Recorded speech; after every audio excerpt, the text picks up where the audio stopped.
Say what you wanna say to me now. I wanna wake up with you in the morning. Show me there's nothing fake to me now. I wanna wake up with you in the morning. Say what you wanna say to me now. I wanna wake up with you. Hey guys, welcome back to my YouTube channel. If you're new here, then it's just welcome, not welcome back. In today's video, my father will be explaining to you the history of bullfighting. Stay tuned and kindly remember to subscribe if you haven't already.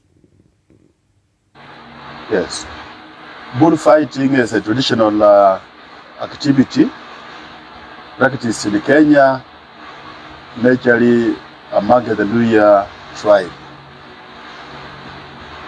Within the Luhya tribe, bullfighting is a popular sporting activity used as a sport as well as a cultural activity during the battle of warriors in the community. I started having interest in bullfighting way back at the age of 10 years when I would see bulls passing by our gate and I followed them. So you did not have a bull by that time? 10 years, no. Maybe my uncles were riding the bulls. Okay. I had uncles like John Shikanga, the late John Shikanga, Uyamabulungu, Makumba Jihakasi, Tabale Ahuitembeho, among very many others, and even Makomere Ashioya. Okay. Yeah, they were also keeping bulls in our area here. All right. Yes. So you mentioned something about bullfighting is also used, it's a sport and also used as a cultural practice especially to say goodbye or during burial ceremonies of warriors. So how do you determine a warrior? Yes, a warrior is somebody who, by virtue of defending our community, when attacked by enemies, he makes sure he fights them off. In the process, he will even kill some of the enemies, or the ones who participated in the first, second world wars. For example, my father, who is of course your grandfather, Joel and Shibunji, participated in the Second World War. And went as far as Malaysia. In Malaysia, he was in Italy, he was in Egypt during the uprising of Second World War. Wow! So when he came back in Kenya here and he demised, we organized a big ceremony where bulls came on his grave. They dug using their horns. We made them to fight, and we celebrated him as one of the warriors among the men in the community.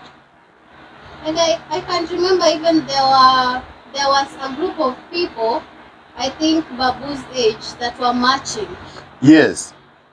Before the bullfighting started, the people who are then alive but who participated with them in the Second World War came to perform a parade, simplifying what they did, symboling what they did during their work as army soldiers those days. So Grandpa was a soldier? He was a soldier in the second, on the side of the British government. Okay. Yes, when they fight with the Germany, yes, and the Italians. Okay. Yes. That explains why Babu would speak a lot of English. Yes, he would even, at the age of 96, he would even read his watch. Yeah. Without using specs like that, me. Yes. Wow. So bullfighting is a popular sport here. Quite popular. Okay. Yes. So after my primary school, I went to secondary school, and then I would after my training, I bought my first bull. Started keeping the bull. Do you remember the year you bought your first bull? Maybe? I can't remember, but I think it should be in late 80s. Okay. Because I got employed in 83. I think around 87, 86. Okay. Yes. So do you remember the name of the bull? Yes, it was Tati. Matati or Tati. Yeah, Matati. Yes, black and white in color. Yes. A Frisian, a cross of a Frisian. So where did this name originate from? The name Tati is of course a black and white color. Yes. Maritati, Maritati is something black and white. It looks beautiful. Okay. Yes. Okay, maybe you can tell us more, or even all the bulls you have kept since your first bull. Yes. After keeping the first bull, which was Tati or Matati, and then I also bought another bull called Kenya. This Kenya was being raised on my behalf by my elder brother Gideon Dalanga, but Tati was being raised by our uncle, the late John Shikanga. And then we also had Maasai. This Maasai bull participated during the ceremony of Shirembe when my father died. There's a plaque. Yes, it was there. I coined the color reallocated the bull. It was there, even so, and Lillian yes, dancing along with the bull. Yes, wearing the. That is it. That is it. We also had Shaki.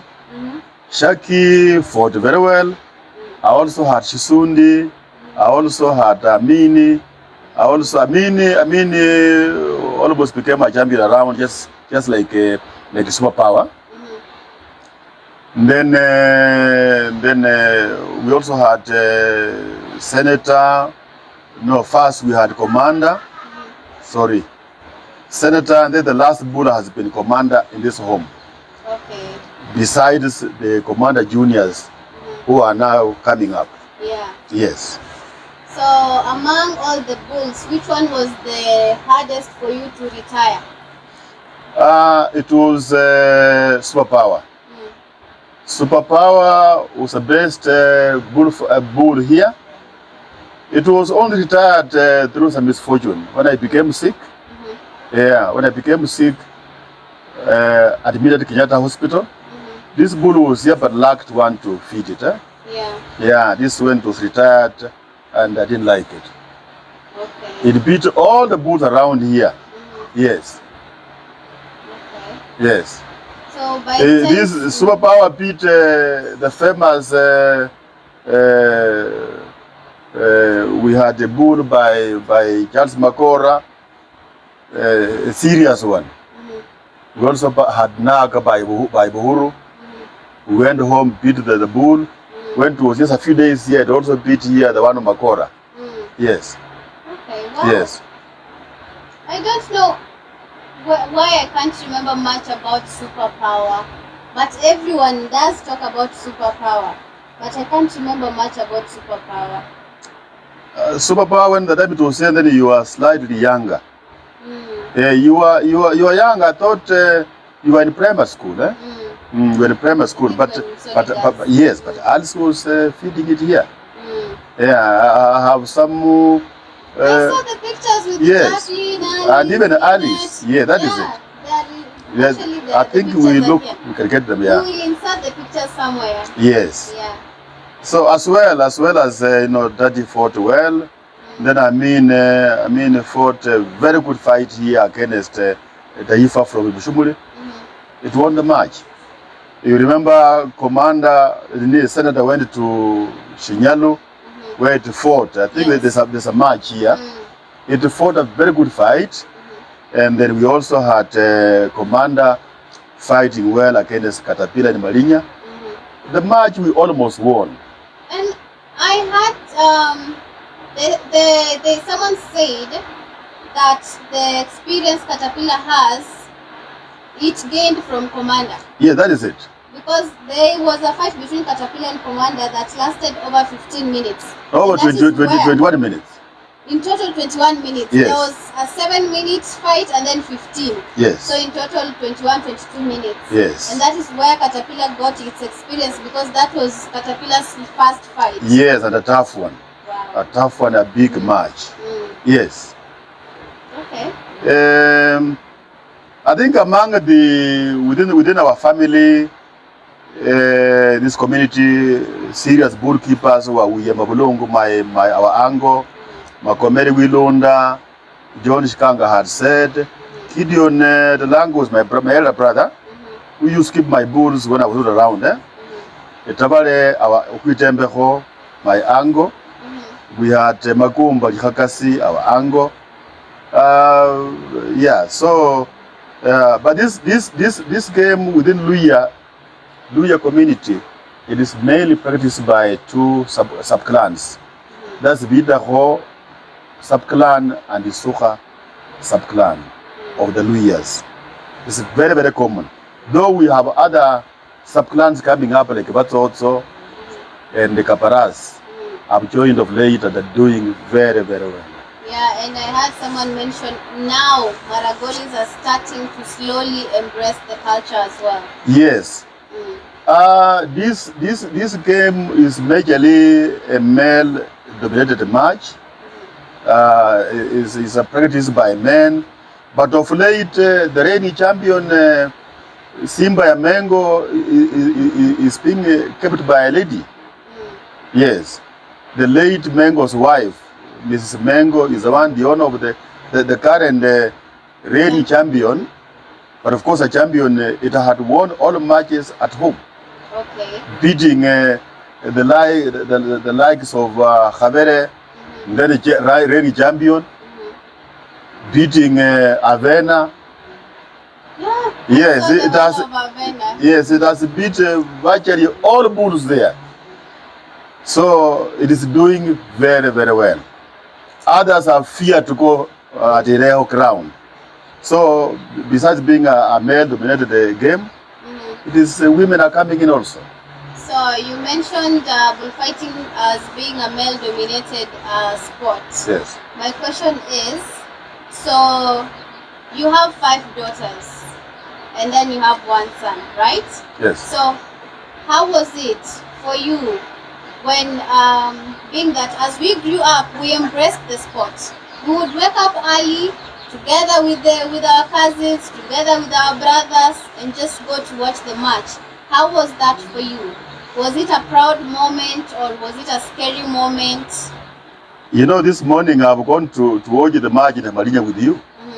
One of the youngest, my last daughter. Yeah, every one of my family, including Mama, although he's a serious church choir and a church leader, but she embraces what the sport I love most as a culture. But after the sport activity, we go to church, all of us. So I like what my family is doing. Like commander would fight Marinya or senator, all my daughters would come. Yeah, my son will be here, will join me. All my daughters will join me. Daughter Alice, Lynette, Jacqueline, Lindsay, and you. Is a proud moment for me. That's true. So maybe you. So Shirembe had said what is normally done. I think I had said about Shirembe. Yes. So we have 3 types of bullfighting. Yes. There's Mayo, there's Mayo, and there's Shirembe. What's the difference between the 3? There is of course there are 3 types of bullfighting. One, the normal Mayo as a sport. A sport and entertainment. Like the one we watched in Marinya, we just went to enjoy bulls knock each other. Yeah. Number 2 type of bullfighting is a Mayo. A Mayo or Sarabutua. This is a match organized for a fan of bullfighting who was not a warrior. Okay. Yes. The Shirembe is specifically for Warriors only. Those are the three types of bullfighting we have. Okay. Mayo as a sport and entertainment. Then Shirembe Serebutua or Mayo. It is not really Shirembe. It is a sport we organize, just a match which is organized to honor those who love the game. Yeah. But they were never warriors. They were never warriors. Yeah, like even the bull keepers, they are not warriors. They are not warriors. But they happen to love the sport, and if they happen to demise, then eventually would have bullfighting and Shirembe not really for warriors. Okay. Another question? So, why was it important for you to do this? Because we have been talking about like recording and just like preserving culture, but why was it important for you to do this? To do what? To do this video, to do this interview. Yes, I think this is an endeavor to preserve our culture as a Luya nation, as a Vidaho sub-clan, and as a member of the Bashanga community who love this sport. Okay. Because my age is now 65 years. Very soon I won't be there. So with this recorded, I think the incoming generation will pick something, will learn something from me and what we are doing with it. So what advice do you have for anyone looking to keep a bull that has never kept a bull before? Yeah, first of all, you must have the interest. You must have the interest, or else, because keeping a bull is a very expensive venture. Earlier on, a bull was being fed by the whole community. The bull would just wake up in the morning when we had large tracts of land, and it grazes until in the evening. Or the community members will even bring a grass. At the moment, land is not scarce. So you must have the interest for you to feed the bull, because bull, there's no much income from the bull. No. For example, you organize a match between me and Santa Khaluale, between me and other bull keepers. We normally, the amount of money ranges 3,000 to 20,000. But this money is given to me, but eventually I share with it amongst the funds, and I get nothing out of it. Yeah. So there is no income you get from. It's only leisure and entertainment, and of course preservation of our culture, which is a rich heritage of a Luya community, specifically Bidaho, Yusoka, and now Kabaras and Watoto. Otherwise, you must have the interest. So when the bulls fight, you must agree on a sum of money. How is this done? How do you reach out to someone and let them know, I am bringing up a match between my bull and yours, and this is the amount of money I'm willing to give? And Yes. also, is the money given to the champion, or the money, who takes the money home? Good. First of all, the bulls are not by fans. My bulls here, normally I have my fans, just like other bulls elsewhere. The fans normally know how the bulls fight. They're the ones who will talk to the two bull keepers and tell them we wish to have a match between our bull and their bull. The two parties agree. So normally we talk about the amount of money depending on how tough the bull is. Tough bulls, champions, to invite a champion, you pay heavily. But the upcoming bulls, so the rating is dependent on how tough the bull is. Okay. On agreeing on the amount of money, like 3,000, 4,000, 5, 10, and 8 or 16, you now write a letter officially inviting the other bull. Okay. This letter will be presented during the match before Bulls Lock. Then you give one of the fans, an elderly fan, to hand over the money to the owner of the other bull. Then when the money is handed over, the locking is done, you open up and have the match on. Wow. So money is given out before the bulls fight. Not you give the champion, no. So the money is not given to the champion? No, the one they invited is given the money. So if I invite my fellow bullkeeper and my bull wins home, he'll go and feed his bull for about a month or 2 months. Then he divides me now in his home ground. Okay. Yes, if I came 10,000, he can give me 10 or 11,000. Again, we open, they fight. So that's the time when we will not get a champion. If the animals, if that animal will beat mine, we'll now look for a ground which is neutral. Yeah. Because you've already gone to the ground, they've yes. Now you look for a neutral I need a ground where we will get to know now who is the champion. So these are 3 games. Out of 3, you get to know who is the champion. Yes. Okay. Yeah. That's interesting. Yes. Nothing else? And I see you have this kofia, this Godfather hat that I've seen since I was born, since I was younger. Can you tell us about it? Yes. This kofia was given to me by one of my uncles, John Shikanga. You can see it has a lace around it. This a lace around it. Signifying a leopard skin. Yes. So my uncle gave me when I was keeping it. Up to now, I've still kept it. And the hat is never washed. No. No. Traditionally, it is worn the way it is. So is that why you always wait during bullfighting? Yes.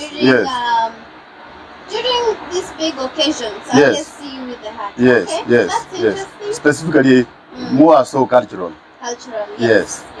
Yes. That's really interesting. Yeah.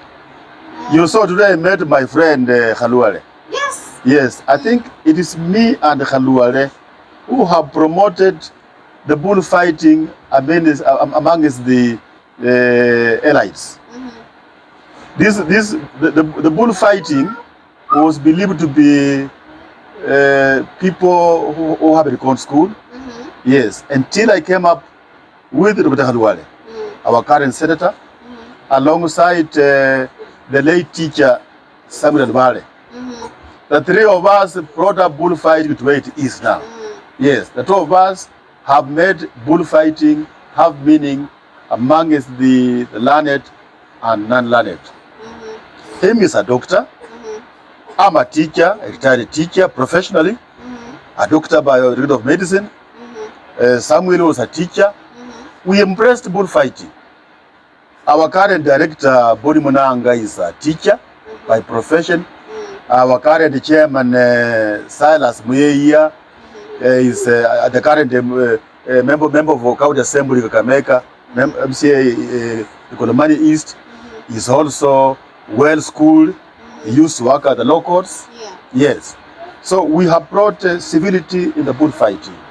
And everybody can now respect bullfighting. Yes. And even today in the field, I realized there was a lot of decorum. People were not fighting or anything. There was a lot of discipline in the field. Yes.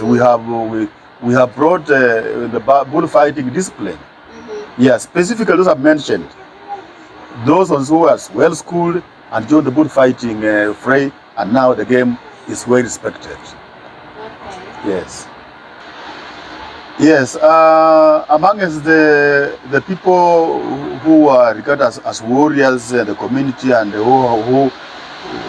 whose honor we organized Shirembe are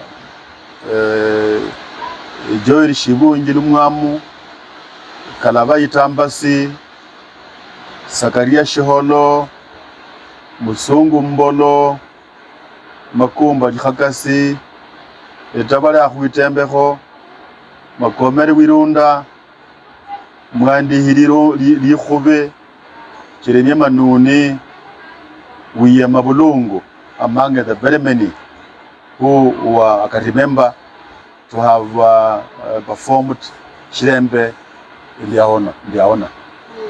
Yes. Okay. So in total, how many bulls have you kept to date? I have kept 11 bulls. 11 main ones. 11 main ones, without counting the junior ones. Yeah. Yes. Okay. 11 main ones. Okay. Yes. So we've come to the end of the video. Thank you so much, Dad, for gracing our platform. Okay. Do you want to tell them what our next video is all about? Or should we just keep them guessing? Maybe we should tell them. Yeah, I'll talk about, next we'll be talking about the origin of our Bashangala as a sub-clan amongst the Idaho people. Okay. Idaho comprises of about 18 sub-clans, and the Bashangala is one of them. Okay, guys. Thank you. Welcome. Stay tuned. Welcome. Thank you so much. Make sure you subscribe because we're bringing you a lot of culture. We are preserving culture. So we're going to be bringing you so much of that. Dad, you want to say bye? Bye-bye. Till next time. Bye. Thank you.